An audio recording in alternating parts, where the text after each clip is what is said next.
Picture this: 1970s Britain. Leather jackets, blacked-out amps, and guitars that sounded like thunder. Two names ruled the underground like gods in a storm: Jimmy Page, the mastermind behind Led Zeppelin's epic soundscapes, and Ozzy Osbourne, the unpredictable frontman of Black Sabbath, the man who was heavy metal before anyone had a name for it. You'd think these two legends would be brothers in arms, but nah. What fans always thought was respect turns out it was rivalry. And now, Jimmy Page is finally speaking up about Ozzy. And the truth is, sending shockwaves through the rock world. Because what really went down behind the scenes wasn't all backstage handshakes and joint interviews. It was silent resentment, artistic shade, and a decades-long game of musical one-upmanship. See, while Led Zeppelin was busy crafting masterpieces like Stairway to Heaven, Ozzy was screaming through the darkness with songs like War Pigs and Iron Man. Tracks critics brushed off as raw, dirty, and honestly, a little too real. Jimmy Page? He was the surgeon of sound, cutting clean, precise, technical. Ozzy, the chaos incarnate, screaming into the mic like he was trying to rip the world open. And yeah, Ozzy felt that difference. Deep. From the jump, Sabbath was always fighting for respect. Zeppelin played stadiums. Sabbath played catch-up. Critics praised Page's genius and rolled their eyes at Ozzy's madness. But behind the wild eyes and onstage antics, Ozzy was watching, and he wasn't forgetting. By the late 70s, the contrast between them couldn't be more clear. Zeppelin was still at the top. Ozzy, fired from his own band, drowning in booze and coke, lost in a fog of self-destruction, while Jimmy, despite his own demons, kept Led Zeppelin on the rails. Until he didn't, because here's the twist. Ozzy came back swinging. Blizzard of Oz dropped in 1980 like a sledgehammer. New band, new sound, new legend.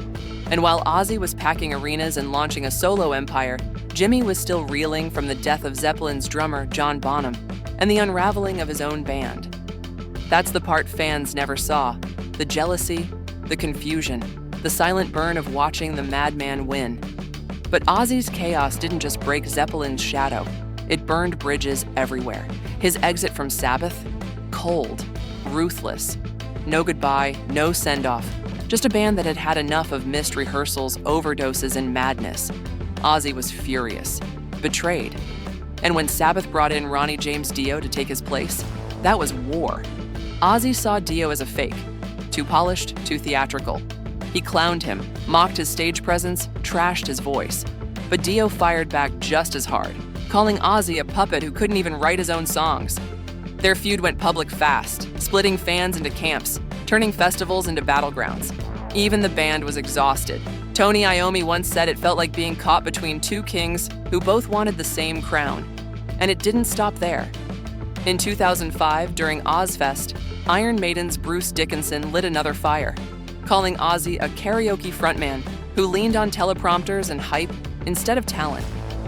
Sharon Osbourne, never one to back down, shut him down hard, cutting Maiden's power on stage, throwing eggs, turning a festival into full-blown rock theater.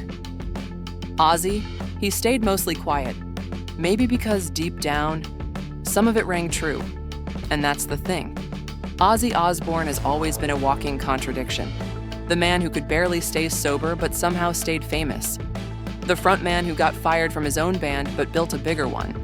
The family man in the middle of a tornado of scandals, affairs, fights, addictions, and yet still standing. Even his own home wasn't safe from the storm. Sharon, his ride or die, has thrown him out more than once. Their love story? Messy, public, but strangely unbreakable. Their kids? Jack, Kelly. They didn't just grow up in the shadow of fame, they grew up in a circus. That reality show, The Osbournes, it was funny, sure, but it was also raw, real, and it showed a family hanging on by threads, but hanging on all the same. Now Jimmy Page speaks out, and people act shocked. But if you've been watching Ozzy's ride from the start, none of this is news, because Ozzy's never been clean, polished, or easy to label. He's not Jimmy Page, the careful composer, the studio wizard. Ozzy's a fire, a mess, a survivor. And maybe that's why the rock world keeps coming back to him. Not because he was perfect, but because he was real, screaming, stumbling, burning bridges and lighting new ones with the flames. Love him or hate him, one thing's for sure, Ozzy Osbourne doesn't fade. He erupts,